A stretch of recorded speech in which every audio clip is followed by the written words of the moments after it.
आज से लगभग 450 करोड़ साल पहले हमारी इस धरती का जन्म हुआ और 350 करोड़ साल पहले पहला यूनिसेलुलर क्रिएचर का इस पृथ्वी में उद्गम हुआ और हम मनुष्य आज से सिर्फ 56 लाख वर्ष पूर्व इस धरती पर आए और तब से आज तक हमने करोड़ों रहस्यों को सुलझाया।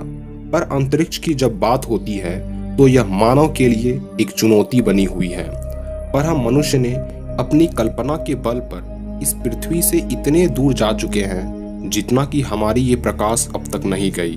तो आज के इस वीडियो में मानव कल्पना की थोड़ी झलक दिखाता हूँ और हम जानने की कोशिश करेंगे कि हमारे मिल्की वे गैलेक्सी या अदर गैलेक्सीज के सेंटर में क्या होती है।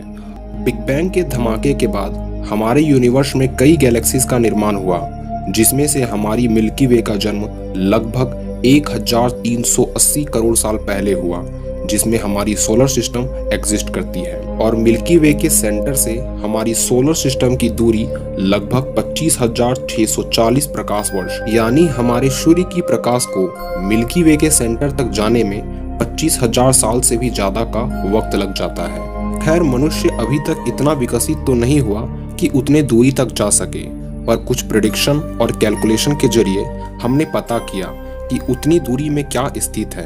दरअसल कार्ल जॉन्स्की ने 1931 में अपने रेडियो एंटीना के जरिए कुछ बड़ी मात्रा में रेडियो वेव को गैलेक्सी के सेंटर से आते देखा और तब से उसकी उत्सुकता गैलेक्सी की सेंटर की ओर बढ़ी और सन 1933 में उन्होंने सेजिटेरियस ए स्टार की खोज की।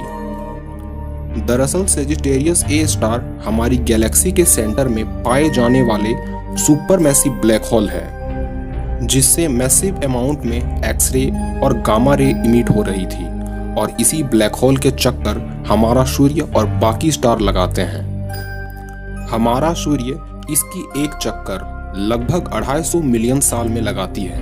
ये मैसिव ब्लैक होल का मास हमारे सन से 43 लाख गुना के बराबर है और अन्य ब्लैक होल की तुलना में हजारों गुना बड़ा और शक्तिशाली है।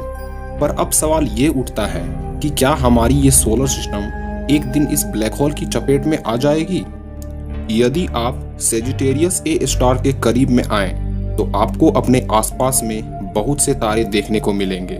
लगभग हमारे सौर मंडल में मौजूद तारों से हजारों गुना ज्यादा।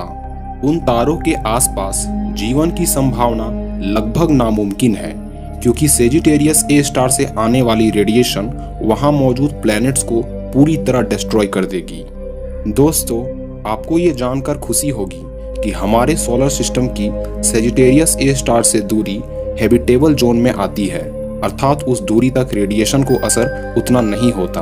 पर जैसे ही हम हैबिटेबल जोन को पार करेंगे तो सबसे पहले पृथ्वी का चुंबकीय बल असंतुलित हो जाएगा और पृथ्वी पर मौजूद हर वस्तु अंतरिक्ष में उड़ते जाएंगे। पर फिर भी यदि किसी तरह पृथ्वी पर टिके रहें तो कुछ प्रकाश वर्ष दूर जाने के बाद खुद पृथ्वी भी रेडिएशन की चपेट में आ जाएगी और कुछ ही सेकंड में हमारी ये पृथ्वी धूल में परिवर्तित हो जाएगी। पर हमारा ये सन अभी भी एनर्जी इमिट करेगा और ये बहुत ही डेंस होता जाएगा और मैसिव ब्लैक होल के सामने आते ही अन्य तारों के साथ इसका मैसिव होल में विलय हो जाएगा और इस प्रकार हमारा सोलर सिस्टम की भी मृत्यु हो जाएगी।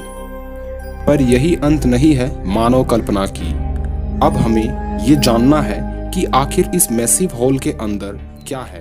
पर अगले वीडियो में